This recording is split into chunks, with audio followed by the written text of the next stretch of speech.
Welcome to the Hub of Champions podcast, part of Bleav Network, joined by Casey Stern, the host of Unfiltered on Bleav Network. I am Shukri Wrights. I committed the biggest bozo mistake that I've made on the history of the pod, thinking I've hit record, but I did not hit record. Silly on me. But either way, be sure to subscribe, comment, and rate, and follow the podcast, and tell all your Boston sports fans to do the same. You can watch the pod on Bleav TV across the country, airports, and as well as on YouTube. Read the top Bleav stories at si.com and follow us across all of our socials as well. Baseball season is back. It's the end of March, and yet we are already seeing the extremes in reactions when it comes to baseball fans, regardless of what team you follow.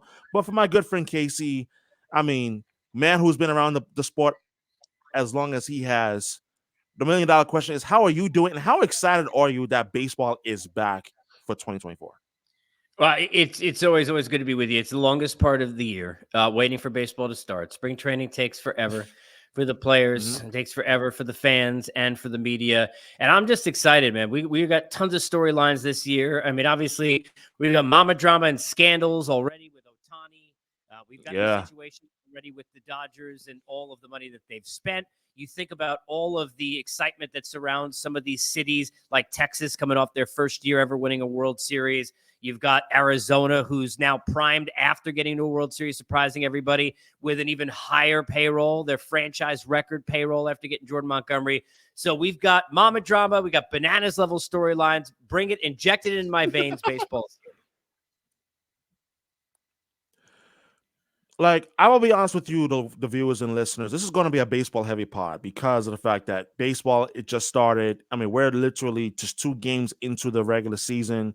And as Casey, as you mentioned, there's so much already going on, not just only with Major Baseball, obviously with the Boston Red Sox, but we're gonna start on a national scale. Like, let's start with the Shohei Ohtani stuff, because that's still a cloud hanging over Major League Baseball in itself. Whereas we don't have definitive answers, we don't have clear answers as to how exactly did Shohei Ohtani lose $4.5 million. I mean, the story in itself just doesn't add up. And as we New Yorkers like to say, the math ain't mathin'. So there's that storyline. And then there's also the storyline as it pertains to what happened in New York yesterday between the Brewers and the Mets, in which that we have good old our Mets enemy, Rhys Hoskins, sliding hard into second base, nearly taking out Jeff McNeil at second base, which created a bunch of hoopla, a bunch of people whining and crying about, oh, he was too hard. Like, shut up, it's baseball. Casey, your thoughts on what happened in Queens yesterday with the Mets opening day, and as well as the Shohei Ohtani on drama that's still unfolding in Major Baseball right now. All right, well, let's go backwards. Let's start with the play in opening day. It was day 2 of the season, but the Mets opening day with Rhys Hoskins. This used to be an old school baseball play. This is the way that we used to consider a takeout slide, right? That has been taken out of the game. So players are not used to seeing that as much. The legalese of it, that the player, when he slides through the bag, goes straight through, he's got to be able to hold on to the bag. Hoskins did that. So it was a legal slide. Was it a little late? It was a little late. But was it dirty? I don't think it was a dirty. Look, I'm a Met guy, and I don't think it was a dirty play. Part of this is that Jeff McNeil said after the game that he was not trying to turn a double play. Now, if that was the case, and if it was impossible to turn, and McNeil had looked like almost feeling it like a first baseman, right? Stretched out, just trying to make a catch.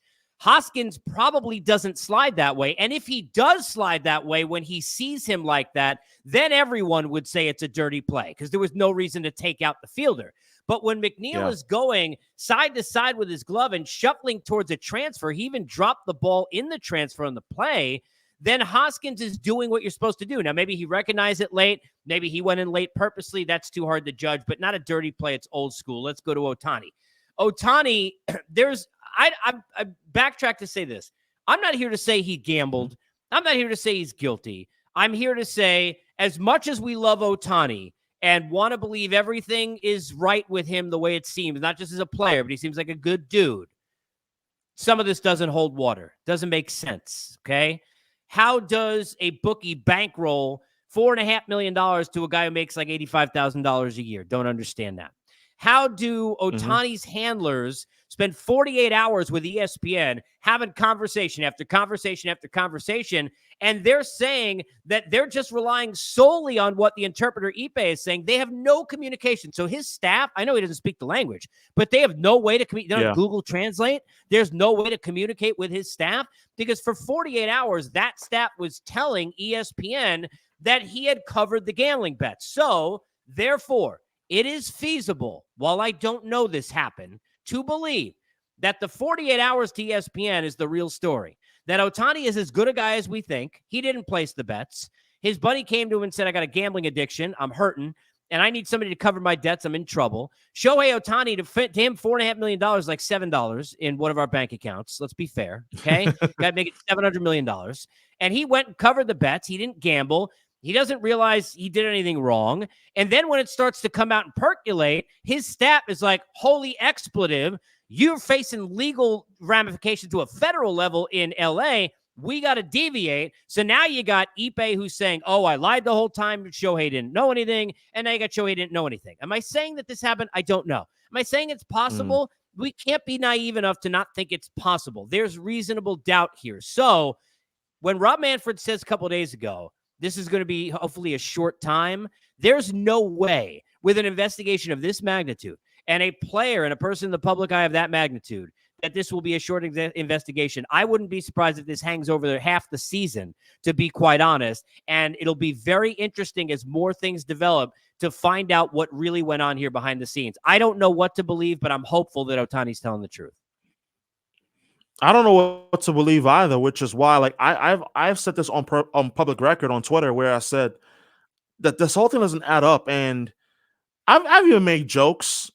I mean, it was just a glorious time for jokes on Twitter in regards to the Ohtani situation. I mean, myself, I fell into that hole. It was like, this is just too good to be true. But on a serious note, though, in terms of how this could potentially affect the Dodgers, because as always, the Dodgers are going to be viewed as one of the favorites to win the World Series because of the talent they added. Yamamoto, obviously the big Japanese free agent signing to help bolster the rotation for the Dodgers. They also get Teoscar Hernandez as well. And of course, color me surprised, Mookie Betts starts off the season on fire. But what makes Mookie Betts particularly a striking story this season, and this is tied directly to Red Sox fans, Boston sports fans who watch or listen to the pod, he's making the transition to short. Casey, how difficult of a transition it is to make from being a Gold Glove outfielder? You are one of the best outfielder arms in the sport. You're going from right field to shortstop. And we know that shortstop is a demanding position, especially if you're playing 150 to 155 games per season. How big of a storyline is it for the Dodgers as it pertains to Mookie Betts making this transition to short? Yeah, there's a couple of things here. Number one, Mookie Betts is the highest of high-level athlete. Now, I don't know if I'd go as far as Jerry Hairston Jr., my buddy who covers the Dodgers and is an analyst for them on TV, who told me on the podcast recently that he thinks he's the best athlete in the world. I don't know if he's that, but the guy bowls 300, could do anything. And the part that I specifically note on this, if you look at baseball, the transition normally over the years, Craig Biggio, among others, but that's a Hall of Famer, is you go from, and he did behind the plate, you go to second base, and then he was in the outfield. You go from the infield to the outfield. To go from the outfield, 6 Gold Gloves, to the infield at second base, play that seamlessly, then a whole hum go over to shortstop. And I believe you when you tell me, give me 6 months and you'll figure it out. And I do believe that Mookie Betts goes in the slot. And, I mean, he'd probably go make a Pro Bowl if he was in the NFL. I mean, we're talking about a highest of high-level athlete in Mookie Betts. I mean, legitimately, seriously. So for the Dodgers, the part that doesn't get talked about a lot is it's not a great sign for them that they need to do this. It doesn't say a lot of great things about Gavin Lux, who, remember when they let Corey Seager walk, it was because Lux was going to be the guy, and now he can't be the guy. This was not the game plan when they locked up Mookie Betts, who, by the way, would be a lot easier on his legs at second base or in right field than he's going to be at shortstop, and you need him batting and at the plate making 600 appearances every year for what he's getting paid. So it's not great for the Dodgers, but I think it showcases why you can't, in the world of the Acuñas and the Otanis and the Trouts, Yeah. forget about Mookie Betts, who is one of the top 3 or 4 players in baseball for sure. Mhm. Exactly, which is why, like, I still believe that Mookie Betts will still be able to make the transition, but I can't help but to think that he's better served being in the outfield. But for, I guess, reasons and wisdoms that is beyond my understanding, they said, you know what, we're gonna move in the short. And Mookie Betts said, okay, bring it on, and so forth. But his former team, the Boston Red Sox, Aye. this is a team that I look at and I say they don't have a whole lot of expectations going into the season. It's only been 2 games. We are in the era of overreaction to the first 2 games of the season. But opening night, they get the win in Seattle. Last night, they get shut out in Seattle against the Mariners 1-0, in which that this is an offense that, again, second game of the season, overreaction central over here. They weren't able to get much going offensively. And even though Nick Pivetta, he did have a strong debut to start the season, but the issue was the offense, just similar to what it was at times last year. Casey, I know that there was not a whole lot of expectation for this team going into the season, but when you look at the Red Sox going into the 2024 season, what do you see from afar in terms of what do you expect offensively? Do you think this team will be better defensively, and as well as concerns that you may have in terms of the pitching? Well, you remember in the Rocky flicks, the great Mr. T said, my prediction is pain. And that's my prediction for the Red Sox fan, That's a unfortunately, good one. is pain, because it's not going to be great. I mean, the Netflix documentary, I mean, I hope they show it as a co-main event to Jake Paul against Mike Tyson, because I really, I don't know what they're going to do with this thing.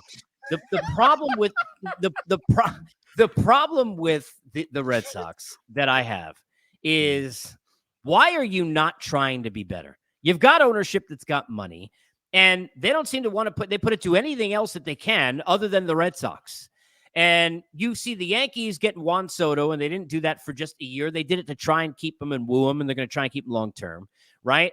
You've got the Toronto Blue Jays, who continue to be a force. You've got the Orioles, who are going to be endlessly good. I mean, they're the Braves of the National League in the East to the American League East in terms of just year after year. Jackson Holliday hit a home run in his first debut in AAA. They're not going anywhere. They're going to only get better. And the Red Sox did what? They did jack and what comes with it. They did nothing. I mean, you know, you're trying to make, if you're Alex Cora, you're trying to make chicken salad out of the other kind of chicken, if you know what I'm saying. So the big problem I have with the Red Sox is with the ownership. And Jordan Montgomery said, I think it was yesterday, and made a comment when they were talking about, you know, reportedly, you know, obviously there were, you know, Zoom calls and the Red Sox were interested in all of that. He didn't go to Boston because he wants to win. When you're hearing that a free agent does not want to take a deal to go to you because he wants to win, that tells you all you need to know. The Boston Red Sox are a team that is very likely to finish at the bottom of this division. And I'm not sure that the ownership understands that fan base cares as much as any in this sport. And the ownership cares to be down at the bottom of the sport in terms of the attention they're paying right now to their baseball team. Not happy with it from afar. Love that city. Went to school there. Covered the Red Sox. I got a lot of I got a lot of feel for and love for that area. And to me, it's garbage that this ownership doesn't really care. And I'm trying to stay PG rated. I don't blame you if you went on rated R. I wouldn't blame you at all. But I will say this, because I had the great Tony Maserati, a good friend of mine of 98.5 The Sports Hub and NBC Sports Boss, on the pod, like just before the season began, and he expressed in a way that similar to you, PG. But in listening to his response, I can hear the anger and the frustration, whereas the lack of willingness to invest in this team. All it took to get in Jordan Montgomery was a 1-year deal. That's all it took for Arizona to get him. That's it. Corbin Burns was acquired by the Baltimore Orioles. And when it happened, I said this verbatim. I said, this is bad news for the rest of the American League East. But for the purpose of this podcast, it's bad news for the Boston Red Sox. Because Not only that, the Orioles have a true bona fide ace in Corbin Burns, who just won the Cy Young Award with the Milwaukee Brewers just 3 years ago. But also, you have someone who we saw on opening day against the Angels was outside of the homer he allowed to Mike Trout. Calling me shocked that he did damage on opening day. He struck out 11 Angel batters. This is someone who's going to be a problem in the American League East for the foreseeable future, but yet the Red Sox were unwilling to go out and make a deal to get a frontline starter that's going to help this rotation. And I can't help but wonder, even though it's still early and it's only been 2 games in, but I'll ask you this. Based on what we see, what we know from afar, what we've seen from afar, in terms of the offense for the Boston Red Sox, how comfortable are you when you look at this Red Sox lineup outside of Rafael Devers that they're going to be able to produce to be able to produce on a consistent basis? I'm talking about Jared Durant. I'm talking about Bobby Dahlbeck. I'm talking about Masa Yoshida, who I think he'll be better again this year. But how confident are you in this Red Sox lineup outside of Rafael Devers? Yeah, not very. I mean, look, not very. You don't have a lot of proven commodities, and at the same time, you've got guys that you need to kind of get the best from. Like, look, Tyler O'Neill in spots is going to hit a bunch of home runs. By the way, now I think it was 4 or 5 opening days in a row he's got a homer. Yeah. The key in this lineup to watch this year is Trevor Story. And if you are hearkening back to the old days of a healthy Trevor Story in Colorado, and you think about the kind of numbers that this man could put up, and then you think about, okay, well, that's only 2 big bats. What he and Devers could do together, if it was that version of Trevor Story, that's damage. And then everything around it gets better because you're seeing better pitches because pitchers are afraid. Nobody right now is afraid to face Trevor Story except this baseball card. It's not the current version. And the current version needs to step up to what was on the back end of the baseball card, be healthy enough to play every day, get the at-bats, and put up those power numbers. I think if Trevor Story can do that, it'll be a big help to the rest of this lineup. But right now, you're right. This is one of those lineups where Devers is having to carry. To be fair, though, if you look at the Tampa Bay Rays and some of the lineups they've put out, including when they were back in the World Series a few years ago in 2020 or whatever it was, there are a lot of times where they're smoke and mirrors and they're winning with fundamentals. They're winning with bringing in runners from third with less than 2 outs. They're winning from manufacturing runs. They're winning from a bullpen being stronger than the other teams and winning close games. Alex Cora has to do such a great job. And I know last year was a masterful job by him just to keep them in legitimacy with what truly was being out there on the roster, if we're being fair, comparatively in that division. But he has to do such a great job within the margins. And let's not forget, correct me if I'm wrong, but I think AC's got 1 year left on his deal. And that's not going to go well because the Red Sox don't care about their team and don't want to win. I'm pretty sure he's a guy who's going to be highly sought after to go somewhere else. And why the hell wouldn't he leave and go somewhere else? So for the Boston Red Sox, this is an important year when it comes to Alex Cora. But I think Trevor Story, if you're talking about the lineup, is that important player who could really be a difference maker and change the way you look at it as a group. Speaking of Alex Cora, this is his final year of his contract, which is why I'm going to go on a limb and say the very following. I think this is his final year as a Boston Red Sox manager because there's only but so much you can do when you're being told one thing and then ownership does an entirely different thing. I think it will drive anybody crazy, regardless of profession, when you're told one thing and you're being shown another thing. It's like you are contractually obligated to hold up your end of the bargain. You're being made a bunch of promises, and yet you renege on your promises, driving that other party to a state of unhappiness and ultimately leading up to splitting up. And this is exactly what's happening with Alex Cora and as well as the Boston Red Sox on front office, because you could kind of start to see the cracks in the walls last year where Alex Cora showed that he was not happy.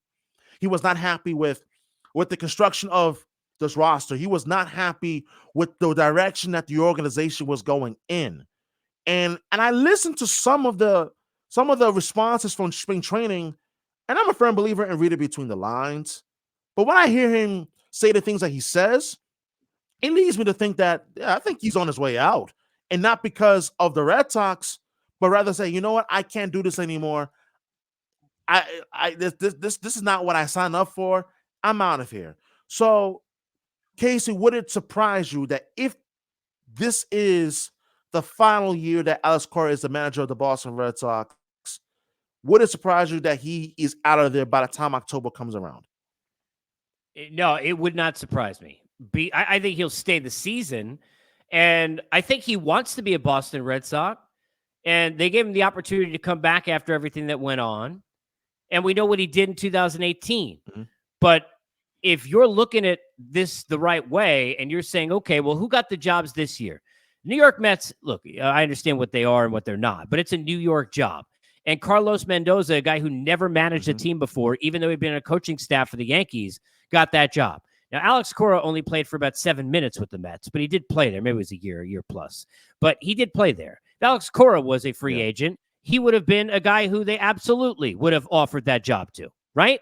So, and that's just an example of the many, many, many different candidates for jobs that Cora could have coming up if he were to get out there in the market. So, no, I don't think he stays unless something drastic changes. And to be honest, what's going to change? Are they going to be way better than we think? I don't think so. I don't see that. That could help.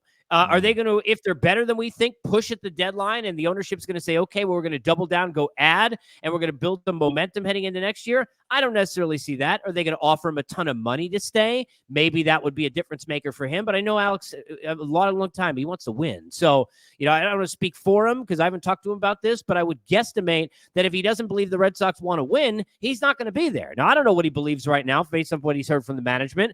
But if I were giving him advice, I would tell him to get the heck out, based on what I've seen with the Boston Red Sox over the last few years with that ownership.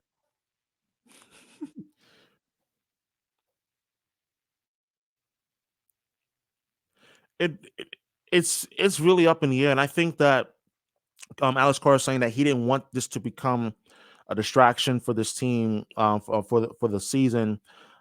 It speaks volumes in terms of his character, but I think it is going to be a season-long question, regardless of what happens with the Red Sox during the course of this season. And with the time that we have left, I want to also get into a team that I think in the AL East, and you talked about it a little bit, that I think that they are going to be problematic. And we are already seeing glimpses of just how good this team can be, and that is the Baltimore Orioles. Because I said this before spring training, and I think it holds true even more so now. This is a team that, forget about just winning in the future, they're ready to win now. I mean, they got pitching, they have the offense, their offensive approach is impressive. I mean, this is a team that is among the league leaders in seeing pitches per at bat, and being patient, not swinging at balls. And you saw it in spring training. You saw it in the opener against the Los Angeles Angels of Anaheim, and you saw it even all of last year. Part of the reason why they won 101 games. Casey, when you look at Baltimore and you look at just the talent that they have on this roster alone, I mean, we could sit here and talk about Adley Rutschman. We can sit here and talk about Gunnar Henderson. We could talk about Cedric Mullins. We could talk about that entire core of Orioles that's going to be good for years to come. What is it about Baltimore that yes, this was a full, true rebuild, but it has really captured the imagination of a lot of baseball fans that are really believing for the first time in years that Baltimore has a legitimate World Series contender?